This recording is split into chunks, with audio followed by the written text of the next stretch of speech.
Hello students, આપણે IT four બિઝનેસીસની અંદર chapter number 1 જોતા હતા. લાસ્ટ બે લેક્ચર્સ ઓલરેડી આપણે ખતમ કરી દીધા છે. Start with the current lecture query. આપણે ક્વેરી સ્ટાર્ટ કરવાનું છે. સે running a query make the asking a question from the database. સે ક્વેરી શું છે? તો આપણે ડેટાબેઝમાં જ્યારે ક્વેશ્ચન આસ્ક કરીએ છીએ તેને શું કહેવાય? ક્વેરી કહેવાય.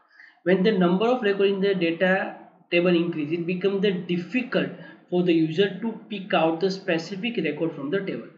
With the query, you can apply a filter to the table data so that you can easily view the information you want. સે હવે સમજો શું છે? જે ઘણી વખત શું થતું હોય તો કે ટેબલની અંદર કેટલો બધો ડેટા હોય. હવે છે અત્યારે તો આપણે એક્ઝામ્પલમાં લઈએ તો 2, 5, 6 સ્ટુડન્ટનો ડેટા લઈને ટેબલ બનાવી શકીએ. પણ જેમ જેમ સ્કૂલ જૂની થવા માંડે, જેમ જેમ માનો કે ડેટા વધતો જાય કોઈ ટેબલ્સની અંદર, તો આનાથી શું થાય? તો ધેર ઇઝ અ ચાન્સીસ કે ટેબલની અંદર 10,000, 15,000, 20,000 કે 50,000 રેકોર્ડ્સ હોય.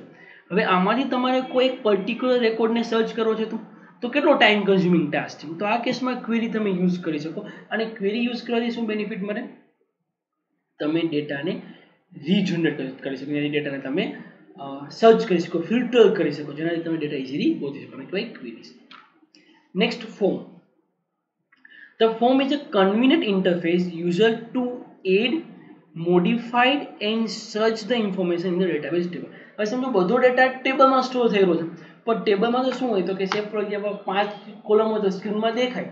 હવે સેફ ફોર એક્ઝામ્પલ કોઈ ટેબલની અંદર તો 10 છે, 15 છે, 20 છે કે 50 કોલમ છે, તો કેટલું બધું કોમ્પ્લેક્સ થઈ જાય ટેબલમાં ડેટા એન્ટ્રી કરવી. તો આ કેસની અંદર તમે યુઝ કરી શકો ફોર્મ. હવે સમજો ફોર્મ શું છે. ફોર્મનો મતલબ એવો થાય કે જ્યારે તમારે ડેટાબેઝના ટેબલમાં કોઈ ડેટા રેકોર્ડ કરવો છે તો તમે શું કરો? એકદમ યુઝર ફ્રેન્ડલી ઇન્ટરફેસ બનાવો કે જેમાં તમારો બધો ડેટા એક પ્રોપરલી અરેન્જ થઈ રહ્યો હોય. તમે બધો ડેટા ફિલઅપ કરીને જેવું સબમિટ કરો એટલે બધો ડેટા કોપી થઈને ક્યાં જતો રહે? ઓટોમેટિકલી ટેબલની અંદર. તો form is a convenient interface કે જેનાથી તમે ડેટાબેઝની અંદર ડેટાને સર્ચ કરી શકો, એડ કરી શકો, મોડિફાય કરી શકો, ડિલીટ કરી શકો. જેનાથી તમારે ડાયરેક્ટલી ટેબલ ઉપર વર્ક ન કરવું પડે. તમે ડાયરેક્ટ કેમાં વર્ક કરી શકો? ફોર્મની અંદર વર્ક કરી શકો. Next, it can provide the easy to use method for entering data and the editing data. તો છે તમારે ડેટા એન્ટર કરવા માટે કે ડેટા એડિટ કરવા માટે ટેબલમાં જવું પડે તો કેટલું કોમ્પ્લેક્સ થઈ જાય. અને ટેબલમાં તો કેટલા બધા રેકોર્ડ, કેટલી બધી કોલમ્સ હોય, તો સર્ચ કરવું કેટલું ટફ થાય. તો એને કરતાં બેટર છે કે તમે ફોર્મની અંદર સ્ટુડન્ટનું નામ કે આઈડી રાખો એટલે ઓટોમેટિક ડેટા બધો ફેચ થઈ જાય. તમે જસ્ટ ડેટાને ત્યાંથી ઇઝીલી મેનિપ્યુલેટ કરી શકો. તો ફોર્મ શું છે? એકદમ ઇઝી મેથડ છે જેને તમે ડેટા એન્ટર કરી શકો અને ડેટાને એડિટ કરી શકો. Next, it is a way to enter the data into the database. તમે જેનાથી ડેટાબેઝની ડેટા એન્ટર કરો, ડેટાને રેકોર્ડ સ્ટોર કરો છો, એને શું કહેવાય? ફોર્મ કહેવાય. It is nothing more than the graphical representation of the data. Actually શું છે? એ ટેબલ જ છે. પણ ટેબલમાં શું થાય? તો બધો ડેટા ટેબ્યુલર ફોર્મેટની અંદર હોય, જ્યારે તમે એને ઇઝીલી રીડ ન કરી શકો, અન્ડરસ્ટેન્ડ ન કરી શકો, કંઈ ન કરી શકો. બટ ફોર્મથી શું થાય? તમે ડેટાને ઇઝીલી રીડ કરી શકો, અન્ડરસ્ટેન્ડ કરી શકો અને રેકોર્ડ પણ કરી શકો. ચાલો clear. Microsoft Access link a form to table and hence store the information that you want in the form into the table. અહીંયા શું કરવાનું? તો માઇક્રોસોફ્ટની અંદર તમે ફોર્મ અને ટેબલને લિંક કરી શકો. ફોર્મને ટેબલ લિંક કરવાનો મતલબ શું થાય? સમજો. પહેલાં આપણે ટેબલ બનાવ્યું છે, ફોર એક્ઝામ્પલ સ્ટુડન્ટ ટેબલ. હવે સ્ટુડન્ટની અંદર ટોટલ 10 ટાઈપનો ડેટા રેકોર્ડ કર્યો છે. સ્ટુડન્ટનું નામ લખવાનું છે, નંબર લખવાનું છે, સ્ટાન્ડર્ડ લખવાનું છે, કમ્યુનિકેશન એડ્રેસ લખવાનું છે. ટોટલ 10 મેથડ લખવાની છે. હવે 10 ડેટા તમે ટેબલમાં રેકોર્ડ કરો તો કેટલું કોમ્પ્લેક્સ પડે.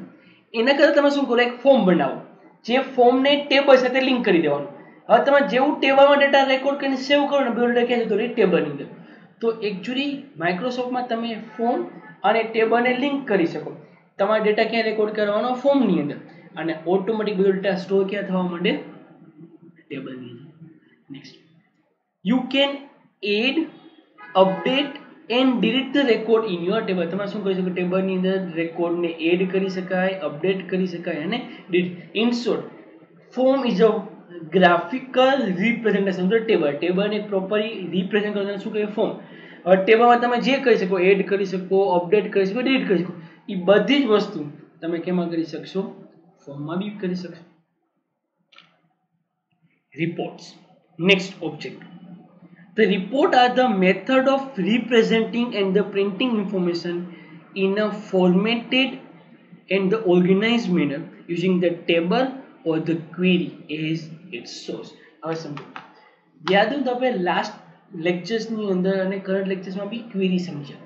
હવે ક્વેરી સમજ્યા તો ક્વેરીમાં શું હોય તો કે ક્વેરીનો મતલબ શું થાય જ્યારે તમે કોઈ ક્વેશ્ચન પૂછો ટેબલને ડેટાબેઝને તો એને શું કહે ક્વેરી.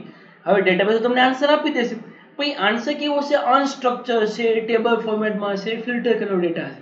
હવે આ ટેબ્યુલર ડેટા કે ફિલ્ટર કરેલા ડેટાને તમે ઇઝીલી રીડ ન કરી શકો સમજી ન શકો તો રિપોર્ટ શું કરે ક્વેરીમાંથી તમને ડેટાબેઝ ક્વેરી રન કરવાથી ડેટાબેઝમાં તમને જે આન્સર આવ્યો ને એ આન્સરને પ્રોપરલી સમજી શકાય એવા પ્રિન્ટ કરી શકાય એવા ફોર્મેટની અંદર જનરેટ કરી આપે એને શું કહેવાય રિપોર્ટ. તો રિપોર્ટ શું છે તો રિપોર્ટ કંઈ નથી બટ આન્સર છે from the database management system.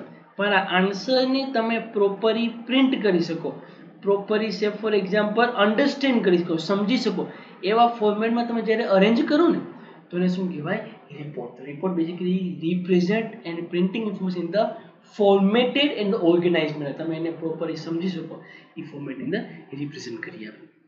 The report are stored in a present data in a specific manner for the better analysis. તો છે ડેટાને શું કરશે રિપ્રેઝેન્ટ કરશે એવા પરફેક્ટ મેનરની અંદર જેનાથી તમે એને ઇઝીલી અન્ડરસ્ટેન્ડ કરી શકો. Next it organise and summarise data for the viewing online and for the printing. તો અહીંયા આપણે શું કરીએ ડેટાને સમરાઇઝ કરી જેનાથી આપણે ઇઝીલી એને જોઈ શકીએ અને એનું પ્રિન્ટ કરી શકીએ. The most report are bound to the one or more table and query in the database. યાદ રાખજો કોઈ વખત જેવી રીતે ક્વેરી પણ એક કરતાં વધારે ટેબલમાંથી ડેટા જનરેટ કરે છે સેમ વે રિપોર્ટમાં પણ એક કરતાં વધારે ક્વેરીઝ કે એક કરતાં વધારે રિપોર્ટ્સ હોઈ શકે.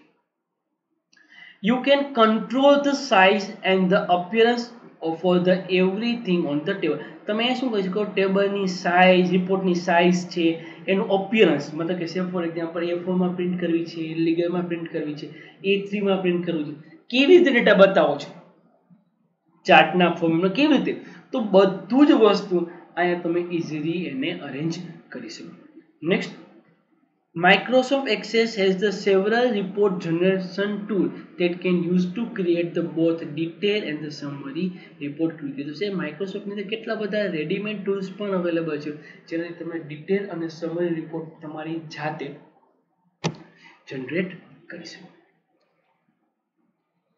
ઓકે રિપોર્ટની અંદર શું શું હોય હવે અહીંયા તો જસ્ટ માઇક્રોસોફ્ટ ઓફિસના એક્સેસના એક્ઝામ્પલથી આપેલું છે પણ તમે જનરલી વિચારો તો રિપોર્ટમાં આ બધી વસ્તુ હોય તો બધાથી પહેલાં શું હોય રિપોર્ટમાં હેડિંગ હોય એનું ટોપ જેને તમે મથારું કહો તો કે રિપોર્ટ હેડર હોય appear at the top of the first પેજના બધાથી ટોપ પર બનાવેલું એને શું કહેવાય report header and display the report title રિપોર્ટમાં શું છે say for example balance sheet તો એ હેડરમાં header. Next page header.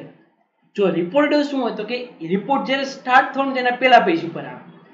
Page header શું હોય તો કે દરેક પેજના પહેલા આમાં કે સ્ટાર્ટિંગ પર હોય તો page header appear at the top of the every page. અને બે વચ્ચે ડિફરન્સ ખાસ યાદ રાખજો રિપોર્ટ હેડર શું હોય રિપોર્ટના પહેલા પેજ ઉપર એક જ વખત આવે પછી કોઈ દિવસ રિપીટ ન થાય જ્યારે પેજ હેડર શું હોય દરેક પેજના હેડિંગમાં લખેલું હોય and display the field label and heading of the each column દરેક કોલમના જે હેડિંગ આપેલા છે આ બધો ડેટા અહીંયા સ્ટોર થતો. Next page footer. હવે પેજ હેડર તો પેજની ઉપર હોય તો પેજ ફૂટર ક્યાં હોય પેજની નીચે હોય appear at the bottom of the every page દરેક પેજના બોટમની અંદર હોય ખાસ કરીને શું લખેલું હોય નંબર ઓફ પેજ છે કંપનીનું એડ્રેસ છે આ બધી વસ્તુ ત્યાં સ્ટોર થતી હોય. નેક્સ્ટ ડિટેલ સેક્શન મતલબ કે મેઇન કન્ટેન્ટ જ્યાં તમારો બધો ડેટા એકચ્યુઅલી રિપ્રેઝેન્ટ કરવામાં આવે છે appear between the page header and the page footer page header અને ફૂટરની વચ્ચે મતલબ કે એનો main area and display the record from the table or the query. અહીં આપણે શું કરીએ છીએ ડેટાને ડિસ્પ્લે કરીએ છીએ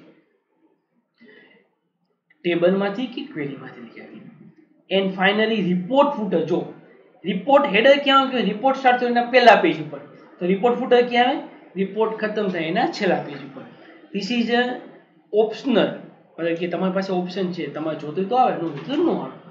appear at the last page of the report and the display summary function such as the grant order. તો અહીંયા બધાથી લાસ્ટ પેજની અંદર થતું હોય કે જે તમારા રિપોર્ટની ડિટેલ એક શોર્ટ સમરી સ્ટોર થવામાં આવતી છે. ફોર એક્ઝામ્પલ ટોટલ લખવાનું છે કે જે બી વસ્તુ હોય એ ત્યાં આપણે મૂકતા હોઈએ. Next macro. તો મેક્રો શું છે?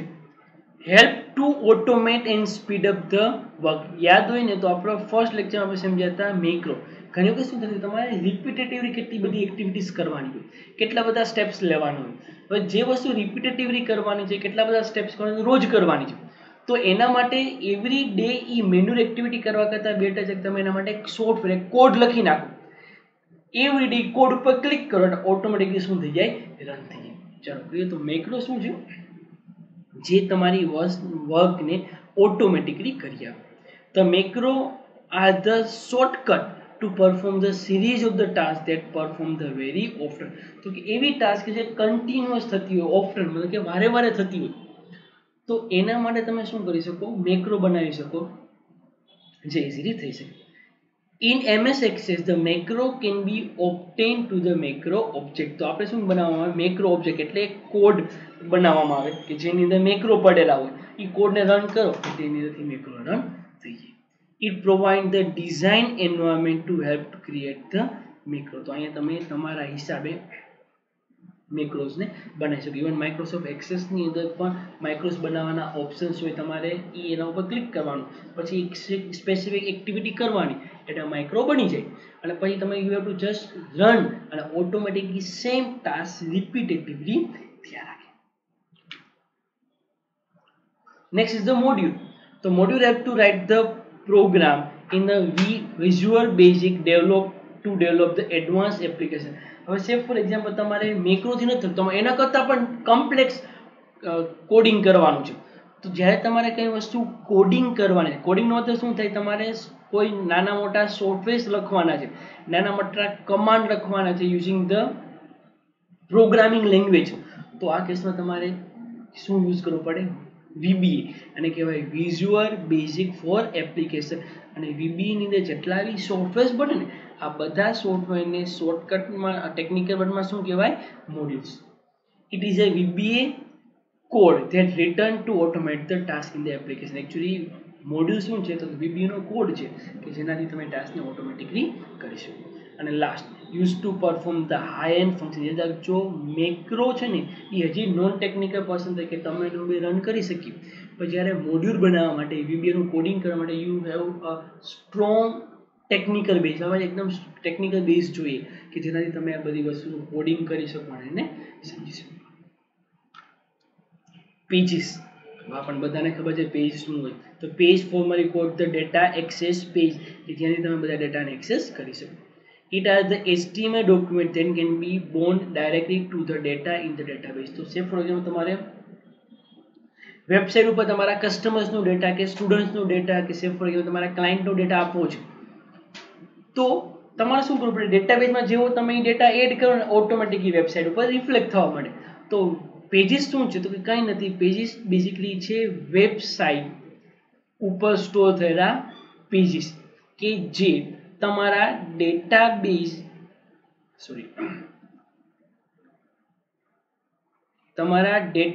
મેનેજમેન્ટ સિસ્ટમ સાથે શું થતા હોય? લિંક થતા હોય.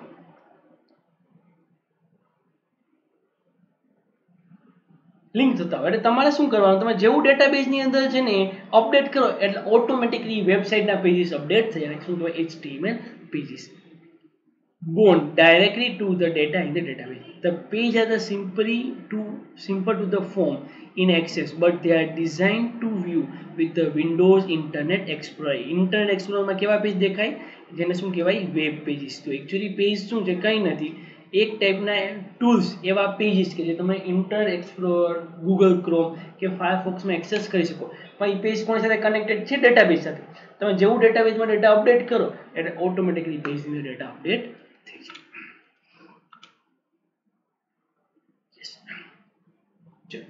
That's it for the current lectures. બાકી જે બી છે component of the Microsoft access જે આપણે નેક્સ્ટ લેક્ચર્સ ની અંદર જોઈશું.